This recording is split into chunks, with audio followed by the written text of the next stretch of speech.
감사드립니다. 오늘은 성금요일입니다. 예수님께서 2000년 전 오늘 오전 9시에 십자가에 달리시게 되시죠.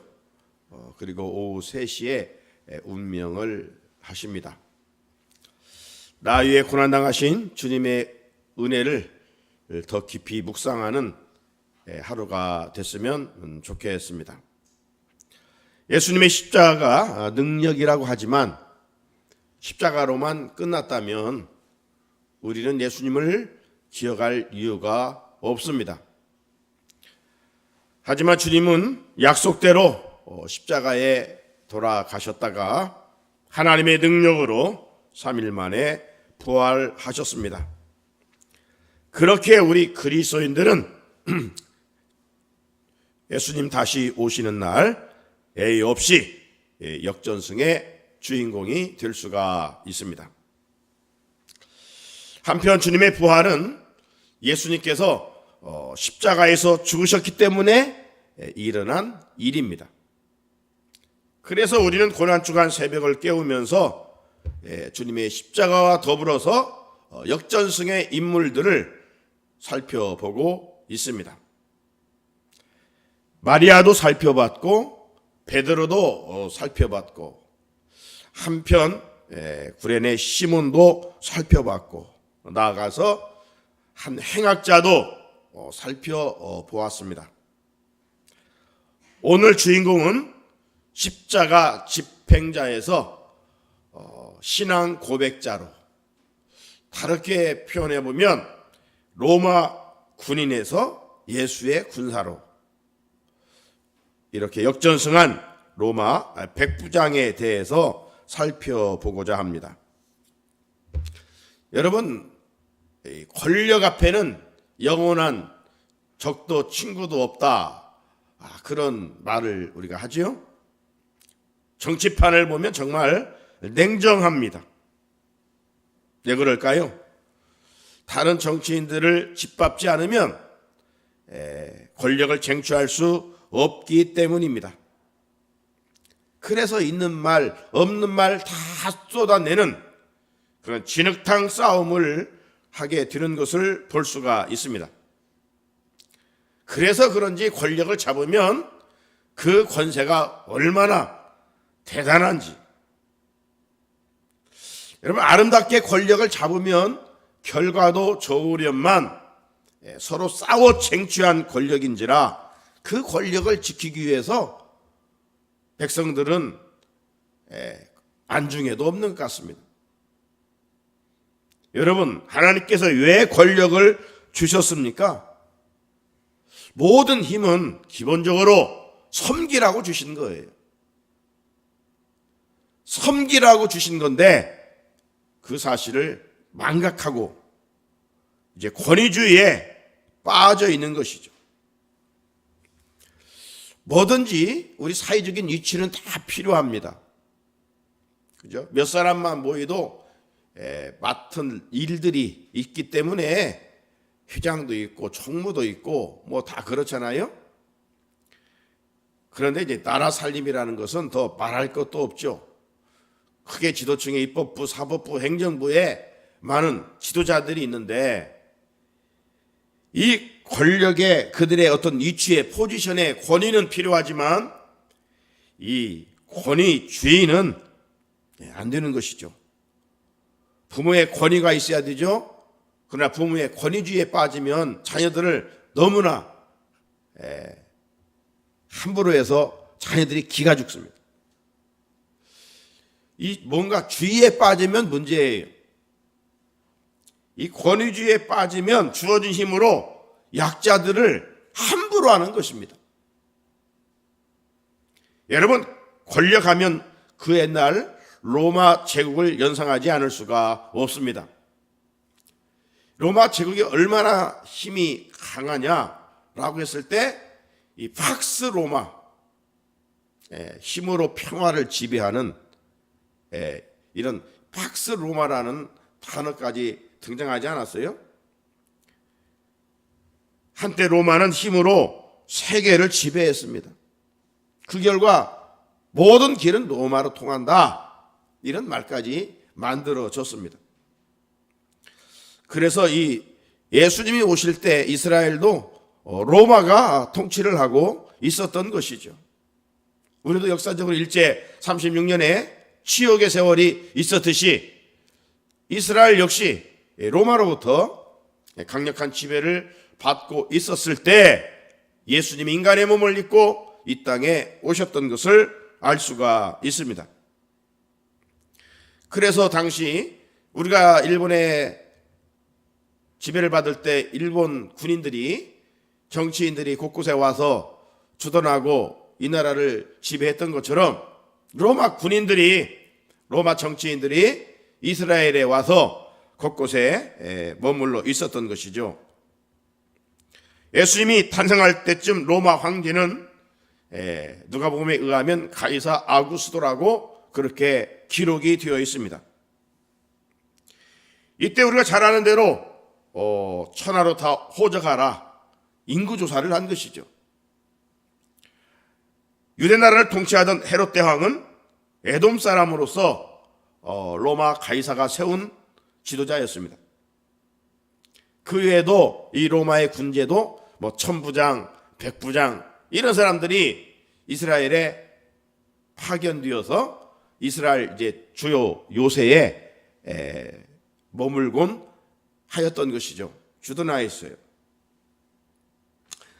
자, 이런 가운데 신약 성경에 보게 되면 이 여러 명의 군인들, 이 백부장들이 등장하고 있는 것을 볼 수가 있습니다. 그런데 이 나오는 백부장들은 대부분 긍정적으로 소개되고 있어요. 마태복음 8장에 보게 되면 예수님이 가버나움에서 사역하고 있을 때 한 백부장이 예수님을 찾아왔습니다. 그래서 간청을 하고 있는데 이 백부장은 자기 가족의 문제가 아니라 자기 신하가 중풍병에 걸렸어요. 그래서 자기 신하의 병을 고치기 위해서 예수님을 찾아왔던 것으로 말씀하고 있습니다. 여러분, 자기 신하의 중풍병에 대해서 관심 갖지 않아도 돼요. 그런데 이 백부장은 참 자기 신하가 아파하고 고통당하고 있는 이 약자를 예수님께서 고쳐주신다는 이야기를 듣고 데리고 왔어요. 참 아름다운 권력이죠. 함부로 하지 아니하고 그냥 내도댕댕이 치지 아니하고 그 약자를 고치려고 예수님의 앞에 데려온 참 선한 권력을 가졌지만 아름다운 백부장이었어요. 이 백부장은 권력을 남용하지를 않았어요. 약자를 섬겼어요. 자, 그렇다면 이게 지금 이스라엘 백부장이 아니에요. 로마의 백부장이에요. 그러면 로마 백부장인데 어찌 이렇게 아름답게 행동했을까? 성경은 직접적으로 말하고 있지 않지만 이 사람이 하나님을 믿었기 때문인 것 같아요. 뿐만 아니라 예수님의 말씀에 의하면 훌륭한 믿음을 소유했다라고 볼 수가 있어요. 예수님이 그의 간청을 듣고 마태복음 8장 7절에 보면 내가 가서 고쳐주리라. 예수님이 그의 간청을 듣고 유면하지 않고 내가 가서 고쳐주리라 이렇게 말씀하셨죠?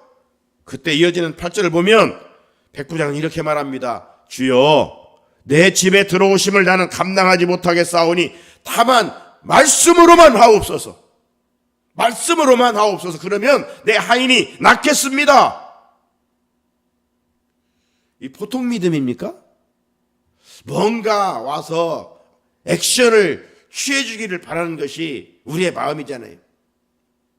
네? 기도해 주겠습니다 하는 것보다는 목사님 오셔서 머리에 손을 얹고 뭔가 안수 기도를 하고 뭔가 터치를 하고 이게 더 어쩌보면 약자의 마음일 거예요. 그런데 오늘 백부장은 그렇지 않고 주님 여기서 말씀만 하옵소서, 시공을 초월하 역사하시는 주님임을 믿습니다. 말씀만 하면 내 하인이 낫겠습니다. 그때 주님의 반응은 이거예요. 예수께서 들으시고 놀랍게 여겨 따르는 자들에게 이르시되 내가 진실로 너에게 이르노니 이스라엘 중 아무에게서도 이만한 믿음을 보지 못하였노라. 이어서 예수께서 백부장에게 이르시되 가라 네 믿은 대로 될지어다 하시니 그 즉시 하인이 나으니라. 또 다른 백부장 이야기가 사도행전 10장에 나오죠. 거기에는 백부장의 이름이 등장하는데 고넬료라고 하는 사람입니다. 10장 1절로 2절에 보니까 가이사라에 고넬료라 하는 사람이 있으니 이달리아 부대라 하는 군대의 백부장이라. 그가 경건하여 온 지방과 더불어 하나님을 경외하며 백성을 많이 구제하고 하나님께 항상 기도하더니, 로마의 백부장인데 어떻게 하나님을 섬기게 됐는지 모르지만 그는 그 어떤 유대인의 가정보다도 경건한 가정이었어요. 그 어떤 유대인 가정보다도 믿음이 좋은 사람이었어요. 결국 고넬료의 구제가 하나님께 상달돼서 요바에 있는 베드로 강사를 초청하게 되죠. 그래서 하나님의 말씀을 듣게 됩니다. 여러분, 이 마태복음 8장 가버나움의 백부장도 참 믿음이 좋은 사람인데 사도행전 10장에 나오는 이 백부장 고넬료의 믿음도 마태복음 8장에 나오는 백부장과 비교했을 때 뒤지지 않습니다. 사도 베드로를 강사로 초청해 베드로가 도착했을 때 고넬료는 이렇게 말합니다. 사도행전 10장 33절에 내가 곧 당신에게 사람을 보내었는데 오셨으니 잘하였나이다. 이제 우리는 주께서 당신에게 명하신 모든 것을 듣고자 하여 다 하나님 앞에 있나이다. 여러분, 베드로는 갈리 어부 출신이고 지금 백부장은 로마의 그래도 군인입니다. 권세가 있는 사람이에요. 그러면 이 사회 질서상 보면 누가 높습니까? 지금 피지배 사람하고 지배하는 나라의 사람이에요. 베드로가 엎드려서 어찌 보면 절을 해야 되죠. 그런데 이 권위주의에 물들지 않은 이 백부장 고넬료는 지금 베드로를 초청해서 사람 앞에 있지만 베드로를 주님으로 보고 있는 거예요. 당신을 통해서 주께서 말씀하실 때 내가 당신 앞에 있지만 당신 인간적인 말을 듣는 것이 아니라 하나님의 말씀을 듣겠습니다. 당신을 통해서 하나님의 말씀을 우리가 들겠습니다. 참 대단하지 않아요? 이 믿음으로 말씀을 듣는 가운데 그곳에 모인 모든 사람들에게 막 성령이 임하는 놀라운 역사가 일어났어요. 오늘 우리가 하나님의 말씀을 들을 때의 자세가 중요하다 이 말이죠. 사람의 말로 들으면 100번, 1000번 아무 의미가 없고 하나님의 말씀으로 들을 때 우리에게 놀라운 은혜가 있게 되는 것이죠. 사랑하는 성도 여러분, 권력은 나쁜 것이 아닙니다. 권력주의가 나쁜 것이라고 했어요. 권력을 바로 사용하면 약자들을 살려냅니다. 타인을 도와주고 용기를 줍니다. 문제는 이렇게 하기가 쉽지를 않아요. 그런데 이렇게 선하게 사용하기 위해서는 어떻게 해야 되느냐? 다른 게 없어요. 하나님을 잘 섬기면 되는 거예요. 하나님을 섬기는 마음이 우리 안에 가득하면 약자를 함부로 할 수 없는 것이죠. 약자의 필요를 채워주고 약자를 돕는 선한 행동으로 이어지게 되는 것이죠. 권력 자체를 추구하는 사람들은 약자들을 함부로 대할 수밖에 없습니다.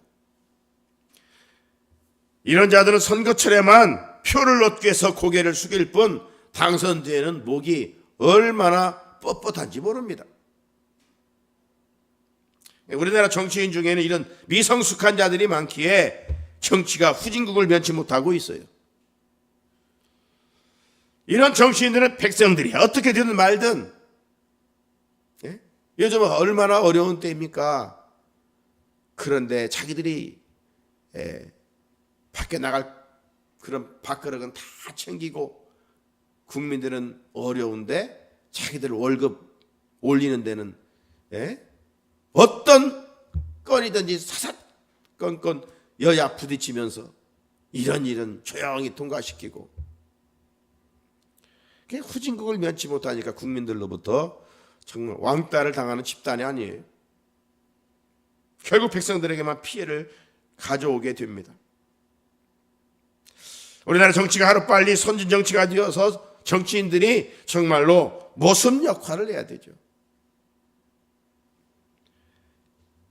모습 역할을 하는 것이 그렇게 정상이에요. 이런 섬기는 마음을 갖기 위해서는 다른 방법이 없어요. 앞에 열간 로마 백부장처럼 하나님을 경외하며 백성들을 많이 사랑하는 그 마음 외에는 어떻게 회복될 수가 있겠습니까? 타락한 인간은 좋은 일에는 마음을 같이 하는 것이 결코 쉽지를 않아요. 반면에 악한 일에는 마음을 같이 하는 일은 금방 조율됩니다. 예수님을 죽이는 일에 있어서 이런 일이 있었습니다. 평상시에는 서로 감정이 좋지 않아 원수처럼 지낸 사람이 있었어요. 그런데 예수님을 죽이는 일에는 친구가 되었다고 말합니다. 그들이 누굽니까? 헤롯과 빌라도입니다. 누가복음 23장 12절에 보니까 헤롯과 빌라도가 전에는 원수였으나 당일에 서로 친구가 되니라. 이것이 타락한 인간의 실존이에요. 우리들도 그렇지 않습니까? 누구를 칭찬하는 일 참 인색합니다. 그런데 누구를 부정적으로 이야기하는 일에는 금방 마음을 같이하여 맞장구를 치고 박수합니다.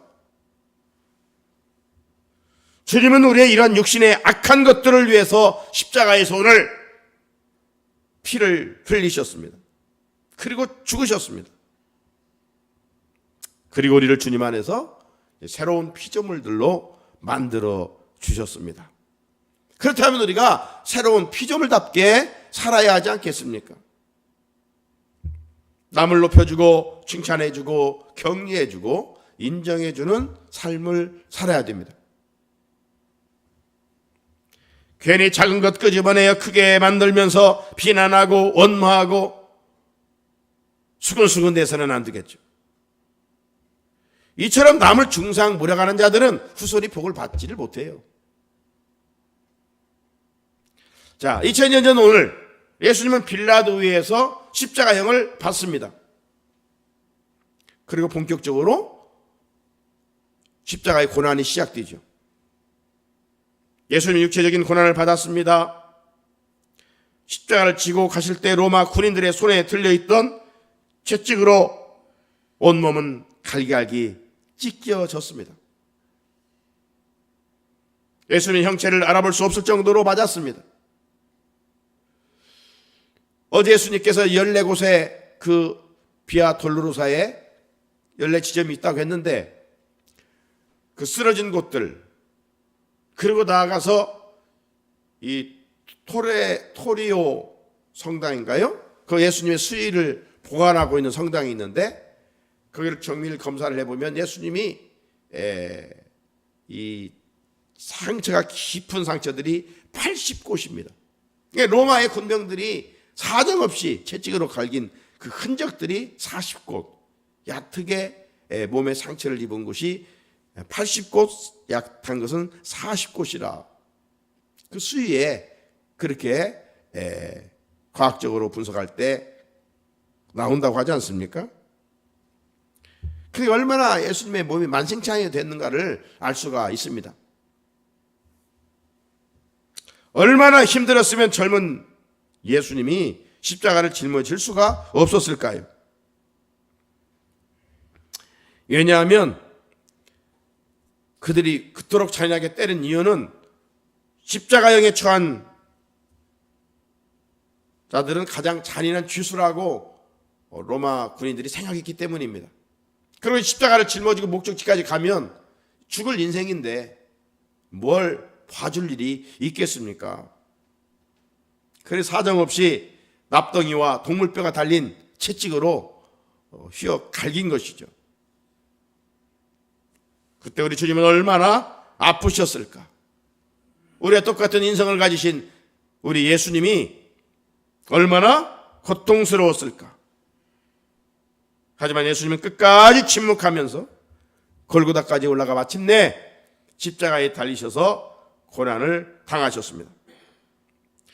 예수님은 십자가 행렬에서 무리들과 군인들로부터 정신적인 고난도 받았지요. 저들은 갈대로 예수님의 머리를 때리고 얼굴에 침을 뱉었습니다. 십자가에 달려 계셨을 때는 네가 메시아냐? 그러면 기적을 행하여 내려와봐라. 온갖 조롱을 하였습니다. 마침내 예수님은 하나님의까지 버림을 받았지요. 엘리 엘리 라마 사박다니, 나의 하나님 어찌하여 나를 버리시나이까? 십자가가 인류를 구원하고자 하는 하나님의 뜻이었기 때문입니다. 주님은 십자가에 달려 고난받으시면서 저들의 죄를 용서해달라고 기도했습니다. 누가복음 23장 34절에 아버지 저들을 사하여 주옵소서, 자기들이 하는 것을 알지 못함이니이다. 자, 이런 가운데 군인들의 희롱이 계속되었습니다. 한편에 행악자가 회개함으로 낙원을 보장받았다고 그랬죠.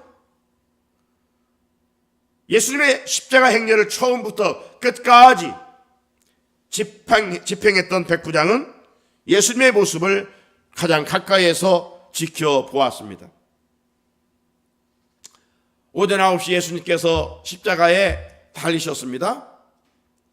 어느덧 3시간이 흘러 12시가 됐습니다. 골고다 언덕에 갑자기 어둠이 임했다라고 말씀합니다. 그 순간 오늘 본문 45절을 보면 성소에서는 휘장이 한 가운데가 찢어지더라. 그때 예수님은 큰 소리로 이렇게 기도하시고 운명하셨습니다. 46절 예수께서 큰 소리를 불러 이르시되 아버지 내 영혼을 아버지 손에 부탁하나이다 하고 이 말씀을 하신 후 숨지시니라. 사랑하는 성도 여러분, 예수님께서 오신 목적은 섬기기 위해서 오셨습니다. 예수님은 공생애 내내 소외당한 자들, 약자들을 섬기셨습니다. 이 예수님의 섬김의 절정이 뭐냐? 십자가입니다. 예수님이 십자가에서 죽으심으로 하나님의 뜻을 온전히 이루셨습니다. 예수님의 십자가의 죽음으로 구속사업을 완성시키자 백부장은 이렇게 고백을 했습니다. 47절 백부장이 그 된 일을 보고 하나님께 영광을 돌려 이르되 이 사람은 정녕 의인이었도다. 이 사람은 정녕 의인이었도다. 유대인의 고백도 아니에요. 그리스도인의 제자의 고백도 아닙니다. 로마 군인의 고백입니다. 참으로 놀라운 고백이 아닐 수 없습니다.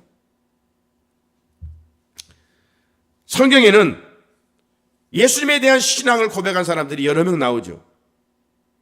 먼저는 수지자 베드로입니다. 언제 신앙 고백을 했습니까? 가이사 빌립보에서 제자 수료식 때죠. 예수님이 묻습니다. 너희들은 나를 누구라냐? 그때 베드로는 주는 그리스도시요 살아계신 하나님의 아들이십니다. 오늘날 교회는 이 베드로의 신앙 고백 위에 세워졌습니다. 그렇다면 위대한 신앙 고백이 아닐 수가 없지요. 구원은 얼마나 오래 믿었느냐, 어떤 직분을 가졌느냐 기준이 되지 않습니다. 구원의 기준은 예수를 구주로 믿느냐 이거죠. 그 위대한 신앙 고백입니다.